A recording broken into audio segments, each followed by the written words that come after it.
Tantor Audio, a division of Recorded Books, presents Mr. Lincoln's T-Mails, How Abraham Lincoln Used the Telegraph to Win the Civil War, by Tom Wheeler, narrated by Tom Perkins. Introduction.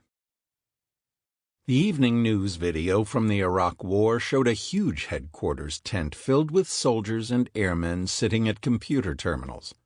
They were sending electronic messages, some to the front lines to position troops and deliver intelligence, some to the rear to bring up the supplies necessary to keep the army advancing. My goodness, I thought, it's war by email. Shortly thereafter, I was standing with half a dozen other people amidst the miles of files in the vaults of the National Archives in Washington.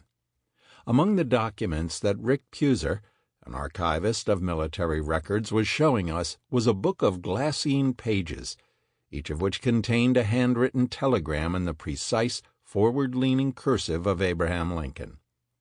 As I turned the pages in awe, my vocation as a telecommunications executive and my avocation as an amateur historian collided.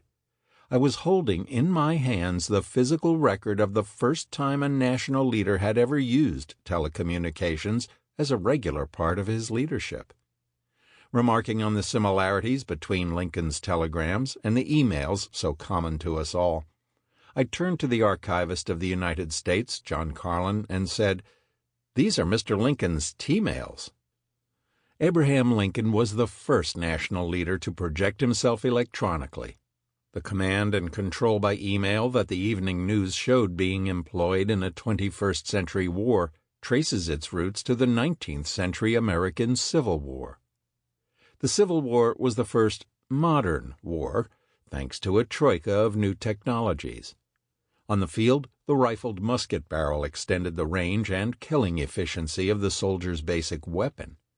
The railroad then expanded the area from which troops could be drawn to the killing field, replacing the trudging of men and animals with the speed of steam rolling on steel.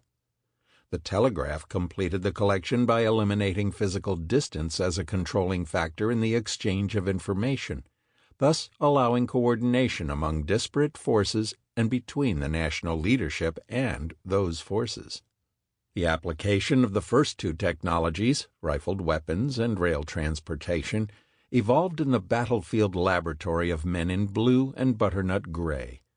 The outcome of the war's first major engagement, First Manassas, Bull Run, for instance, was determined by the arrival by rail of Confederate troops from a distance that in previous conflicts would have kept them out of the action. The Battle of Gettysburg was closed out by the ill-fated Pickett's Charge, in which the Confederates mounted a frontal assault using traditional tactics designed in the era of inaccurate smoothbore muskets against Federals who mowed them down with rifled weapons of increased range and accuracy. The third new technology, the magnetic telegraph, may not have seemed as dramatic, but it was equally, arguably even more determinative in the outcome of the war. The Union Army was electronically interconnected far more than their rebel opponents. Perhaps even more important, however, at a time when the Union cause was faltering on the field, was that Abraham Lincoln embraced the new electronic message capability and thus imposed his leadership in a manner and to a depth never before permitted any other leader in history. The telegraph changed the nature of national executive leadership and provided Abraham Lincoln with a tool that helped him win the Civil War.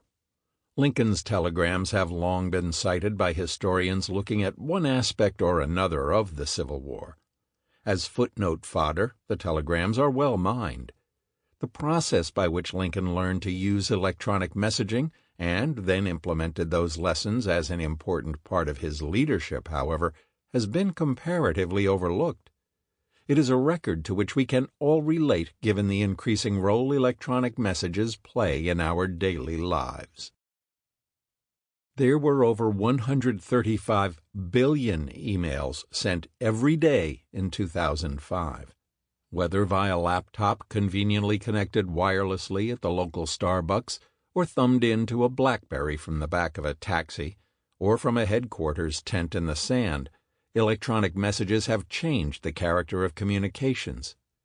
Because we are as we connect, this capability has, therefore, changed the patterns of our lives. Email is the #1 application of the Internet. For all the many other applications the net facilitates, the most common is the same one the telegraph made possible for Abraham Lincoln, the rapid delivery of text messages. We know how the acceleration in the flow of such information has sped up our lives and the pace of our decision-making. The impact of such acceleration on Abraham Lincoln was even greater. We have proudly proclaimed that we are at the dawn of the information revolution. Despite our hype, however, this is not a revolution that began with the present generation. The birth of the information age was announced to the world by dots and dashes in the middle of the 19th century. The telegraph was the email of the 1800s, and its impact back then was even more profound than today's information revolution. Our present-day use of electronic communications has over a century and a half of experience behind it, yet the changes it continues to deliver convince us we are in a revolution.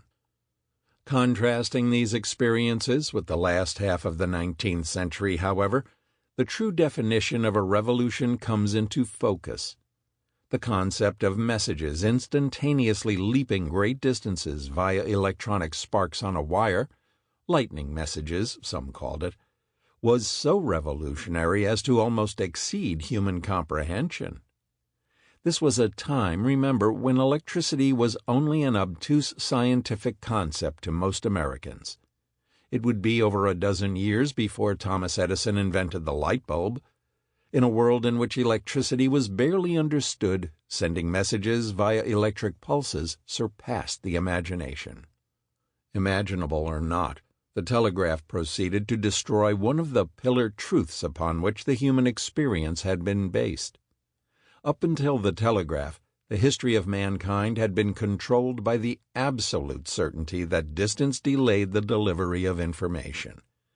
The telegraph upended that truth, and with it, commerce and culture. It was a seminal change in the human experience, and it happened to occur at a seismic moment in American history. Concurrent with the introduction of messages by lightning, the tensions between the northern and southern parts of the United States rose to a boil. The new technology helped to turn up the heat by rapidly delivering news from afar that engaged the population, both north and south, as never before. When the telegraph announced the news of Abraham Lincoln's election in 1860, it delivered what for many in the South was the last straw. The same instrument soon was delivering news of secession. When Lincoln took office in 1861, it had been less than 2 decades since Samuel Morse's immortal "What hath God wrought?" first telegraph message. During the intervening period, over 50,000 miles of telegraph wire had been strung, yet the technology's application was still in its infancy. The new president had seen his first telegraph device only 3 years before being elected. The White House into which he moved had no telegraph connection. While an interesting and growing technology, the telegraph's potential was still widely underappreciated and had certainly never been tested in a time of crisis. The history of the telegraph was, in many ways, the prologue to what would happen over a century later with another electronic network, the Internet. Like the modern network that makes emails and the World Wide Web possible, the telegraph got off to a slow start. Both technologies were developed with government grants and then rejected by those who stood to gain the most from their adoption. Morse offered his patent to the post office and was told that electronic messages would never replace the mail. The developer of the modern digital network, Paul Barron, tried to interest the monopoly phone company AT&T in his concept and was greeted with a similar self-preservation-laced know-it-all attitude.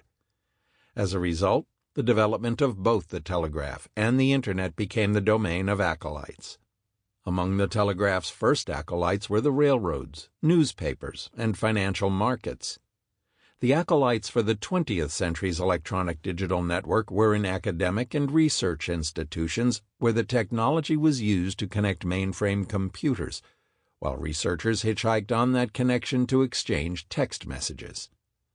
The first email message, the test letters QWERTYOP, was hardly as poetic as Morse's first message quoting the Bible's Book of Numbers, but it was the next step in the continuum of electronic messages that had begun over 140 years earlier.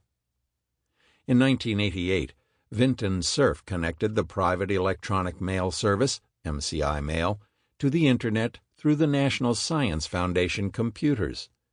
The following year, the Internet computer at The Ohio State University provided access to a small company named CompuServe to make emails available to the general public, or at least to the computer hobbyists using CompuServe.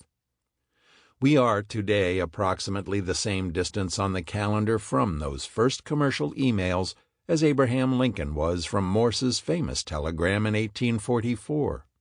When Lincoln became president, he did not have the advantage we possess today of a century and a half of experience with electronic messages. The nation's leaders were flummoxed by what the new technology meant to government and the nature of leadership. In a few instances, the government found new applications for the technology. The Weather Bureau, for instance, was formed to take advantage of the telegraph's ability to report the movement of storms faster than the wind could move the weather. For the most part, however, the nation's leaders were no different from the rest of America, for whom the telegraph was a curiosity, not a common communicator. In this regard, Abraham Lincoln was just like his peers when he first entered the White House. What set Lincoln apart, however, was the manner in which he grew to see the telegraph as an instrument of leadership. While there is no record through which we can watch Abraham Lincoln learn to read or write, the record of his telegrams allows us to observe Lincoln learning to use a communications capability that is basic to our lives today, the ability to send and receive electronic messages. In the 2020 hindsight of history, the American Civil War often seems cut and dried. It was the last romantic war, a conflict with a seemingly preordained outcome. The North's industrial might and a large troop-producing population triumphed over better generals leading barefoot but dedicated rebels. In reality, however, the Civil War was, as Wellington said of Waterloo, a damn near thing. It was a hinge moment in American history that could have swung either way. That Lincoln used the telegraph to assure the hinge swung forward, not backward, makes his use of electronic messages even more important. The story of Abraham Lincoln's use of the telegraph is a journey of discovery. During his first year in office, the president infrequently availed himself of the electronic messenger. As times grew darker, however, Lincoln turned to the telegraph to project his leadership. When, in 1862, he began issuing direct orders to generals in the field, coordinating their movements and establishing expectations for their activities by telegraph, it was a turning point in the nature of national leadership. The historical relationship between a leader in the political capital and his generals in the field was altered unilaterally by Abraham Lincoln. Never before had the commander-in-chief been able to issue orders and dialogue with his generals in almost real time without leaving the capital. Lincoln also used his ability to read the telegraph traffic to and from his generals, even though it may have been addressed to others, as a keyhole through which he could eavesdrop on the headquarters tents of his armies. He felt free to inject himself into the conversation. When he finally found the general he and the nation deserved in Ulysses S. Grant, Lincoln continued to evolve his use of the telegraph, establishing a modern management structure. Here is the amazing fact. Abraham Lincoln applied the telegraph's technology to create advantages for the Northern war effort entirely on his own. Because no national leader had ever had this technology, there was no guidance the president could rely upon in the experiences of historical figures. There was no textbook on the application of electronic information, and certainly there was no tutor. Instinct alone was Lincoln's guide. Reviewing the slightly fewer than 1,000 telegrams Lincoln sent is a captivating experience. Through these messages, it is possible to watch Lincoln's confidence grow and, in turn, to observe his ongoing growth as a leader. It is also interesting to discover how his use of electronic messaging has echoes in our application of the derivative technology of email. Mr. Lincoln's T-mails are a chronicle of how one man, even while confronted by a civil war, applied new technology to define a new kind of electronic leadership. The story of Abraham Lincoln and the Telegraph is perhaps the greatest untold story about this great man. It is a story as current and relevant as your last email. Chapter 1. Electronic Leadership. What became of our forces which held the bridge till 20 minutes ago, as you say? The President of the United States telegraphed a Union Army colonel during the 1862 Battle of Second Manassas, Bull Run. For the second time in 13 months, the Confederate Army was thrashing Lincoln's troops on the ground around Manassas, Virginia, just outside the federal capital. During the first battle, the President followed the lead of his military advisers and patiently awaited the final news from the battlefield. It was different the second time around. Abraham Lincoln was fully engaged, making inquiries and receiving reports from the battlefield. The tool that allowed the President to become so engaged was the telegraph. Like most of the people it represented, the U.S. government was slow in awakening to the opportunity presented by the telegraph. When Lincoln took office, if a government agency wished to send a telegram, an employee was sent to queue up at the Central Telegraph Office. At the outbreak of the war, even an agency as essential as the War Department was not connected to the telegraph network. Like his countrymen and his government, Abraham Lincoln had to learn how to use the telegraph. Lincoln's challenge, of course, was that his learning curve occurred amidst a military conflict to determine the fate of the national Union. The first Battle of Manassas, Bull Run, occurred 4 months into the Lincoln presidency. In the slightly more than a year between the first battle and the rematch on the same ground, Abraham Lincoln discovered the power of the telegraph to project his voice as well as to extend his eyes and ears. As he grew in his role as a national leader, Lincoln simultaneously progressed in how he applied what he sometimes called lightning messages to extend that leadership.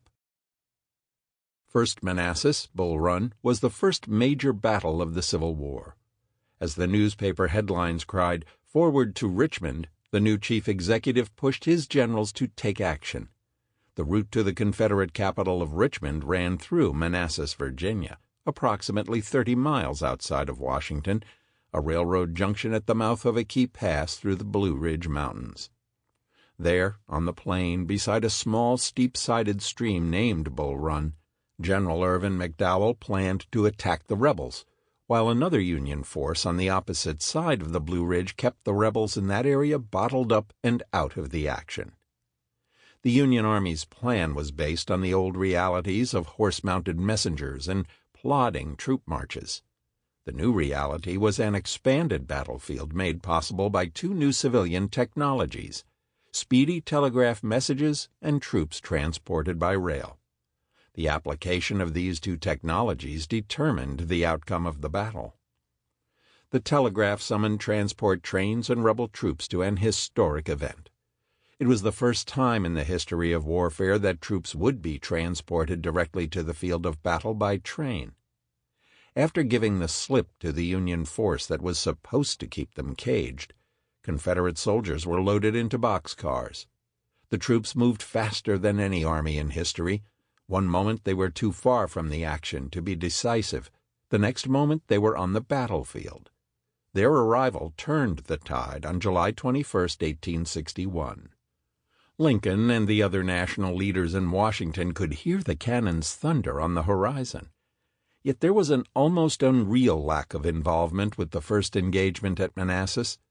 General-in-Chief Winfield Scott, hero of the Mexican War, but now fighting a new war by the same old rules, was so accepting of the tradition of being unable to communicate rapidly with the front that he took a nap during the battle. The president had to awaken him as the battle raged. Prior to First Manassas, Andrew Carnegie, who began his career as a telegraph operator for the Pennsylvania Railroad, was placed in charge of extending the telegraph lines across the Potomac into occupied rebel territory. By the time of the battle, however, the line reached only as far as Fairfax Courthouse, about 10 miles from Bull Run. In a hybrid of the old and new, messengers galloped from the battlefield to the end of the telegraph line carrying news. Lincoln hardly left his seat in our office and waited with deep anxiety for each succeeding dispatch, recorded the telegraph office manager. Initial reports were of a Union victory. No doubt relieved, the president went for a stress-reducing carriage ride. When he returned half an hour later, the news was dramatically different.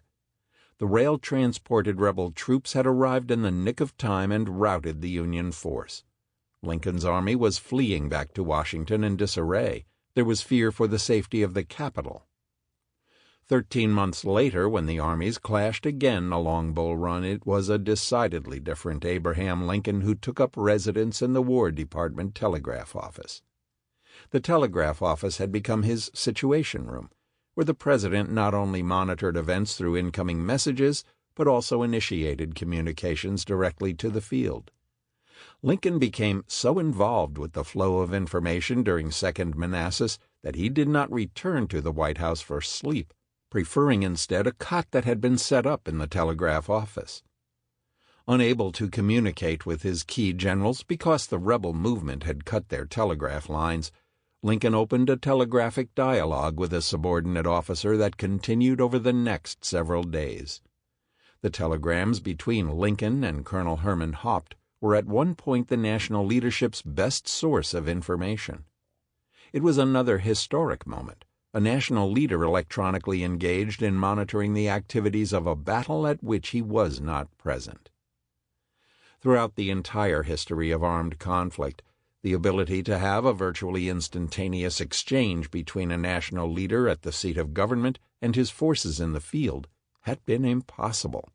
As a result, field commanders had been the closest things to living gods. Cut off from the national leadership, the unilateral decisions of generals at the front determined not only the fate of individual lives, but also the future of nations. It was for this reason that heads of government, such as Henry V at Agincourt or Bonaparte in Russia, had remained in the field with their troops to combine both national and military leadership. The American democratic experiment was different, however. American wars had always been fought with the head of government removed from the scene of battle, communicating primarily through messengers. When General Scott decided to march on Mexico City in 1847, for instance, the nation's leaders learned of the attack days after the event. Had the traditional model of generals divorced from speedy interaction with the national leadership persisted during the Civil War, the result could have been quite different. The Civil War, often referred to as the first modern war because of the new technologies of the rifled musket, railroad, and telegraph, required its leaders to jettison large pieces of traditional military theory. Giving the benefit of the doubt to Lincoln's generals, they were having to adapt in the field in real time to the rifle's expanded killing power and the railroad's expansion of the battle space. Lincoln's early adopter instincts, coupled with his being unburdened by the old dogmas, allowed him to outperform his generals in the ability to see change and harness it to his purposes. In no way was that instinct more apparent than in his embrace of the telegraph. Frustrated by his generals' reticence to act and inability to deliver victories, yet possessed of a growing confidence in his own judgment, the telegraph became Lincoln's means to project leadership in a new manner. At the heart of Abraham Lincoln's use of the telegraph was his natural receptivity to new technology. Lincoln's comfortable inclination toward innovative technological ideas was essential to his evolution as the first electronic leader. The government that Lincoln took over had not been very adroit at embracing the management possibilities of the telegraph. The U.S. Army's major use of the telegraph, for instance, was for coordinating the ordering and shipment of supplies and personnel. The government was so unprepared for a greater application of the technology that when the war began, the principal telegraph companies serving the capital had to voluntarily pick up the tab for extending service to the War Department and other critical locations. The most notable involvement Lincoln's predecessor had with the telegraph was a ceremonial message President Buchanan sent Queen Victoria in 1858 on the occasion of the completion of the transatlantic cable. After having a telegraph station set up in the White House for the ceremony, Buchanan had it removed following the event. That Lincoln mastered the leadership potential of the telegraph as rapidly and as well as he did is a manifestation of one of his unheralded traits. Far from a backwoods rail splitter, Abraham Lincoln had a fascination with and intuitive appreciation of new technology.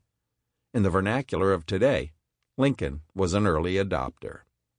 Lincoln was so comfortable with technology that he is still the only president of the United States to hold a patent. That invention combined Lincoln's experience as a youth taking flatboats downriver with a practical problem he encountered returning home halfway through his single term in Congress, when the boat on which he was a passenger became stuck on a sandbar. The device he conceived and patented would lift boats over such obstructions by means of adjustable buoyant chambers. While the invention was never manufactured, it speaks volumes about Lincoln's comfort with the application of new concepts to old problems. As a lawyer in Illinois, Lincoln handled cases that sorted out the relationship between the first big technology shift of the 19th century, the steam railroad, and the economic and social realities upon which it was intruding. Described by one historian as the completest change in human experience since the nomadic tribes became rooted in one spot to grow grain and raise cattle, the iron horse transformed the concept of geography as life's controlling force. People and products could now move great distances with dispatch, forcing the most significant economic and cultural changes the nation had ever seen. Change of such magnitude triggered struggles between the new technology and the forces of tradition. Ultimately, many of these conflicts ended up in a court of law, with Lincoln often arguing cases on behalf of technological innovation. When, for instance, rivermen whose livelihood was threatened by the first railroad bridge over the Mississippi accidentally crashed a boat into the bridge, thus proving it should be banned as a hazard to navigation, Lincoln defended the progress imposed by the railroad. If the rivermen's lawsuit had prevailed, it could have doomed the ability of railroads to cross navigable waters without putting rail cars on ferries. You can hear the early adopter in Lincoln's address to the court that was convened to decide the fate of the bridge. Embracing the issue with simple logic, he compared the rights of an east-west rail crossing to that of the north-south path of the river. This east-west current of travel has its rights as well as that of north and south. This bridge must be treated with respect in this court and is not to be kicked about with contempt. Because of Lincoln's advocacy, the bridge stayed, and the railroads continued westward. Lincoln had a genuine intellectual curiosity about new technology. 2 years before he was elected president, he set forth the fruits of that intellectual inquiry in a series of lectures on discoveries and inventions. Beginning with the very first words of his remarks, Lincoln's love of technology shone through. "All creation is a mine, and every man a miner," the text began. Technological innovation and its benefits, Lincoln expounded, were what separated young America from old fogey other nations to the advantage of the new republic. When he became president, Lincoln continued to look forward. He promoted and signed into law the Pacific Railway Act, an amazing act of faith in both technology and the national union. In the midst of a civil war, he dedicated the nation to the monumental technological challenge of building a transcontinental railroad. Lincoln's technical curiosity also extended to the implements of war. On the lawn behind the White House, He witnessed tests of new weapons whose development had caught his interest, sometimes even personally trying the devices. Joseph Henry, secretary of the Smithsonian Institution and America's foremost scientist, became his informal scientist. Sample complete. Ready to continue?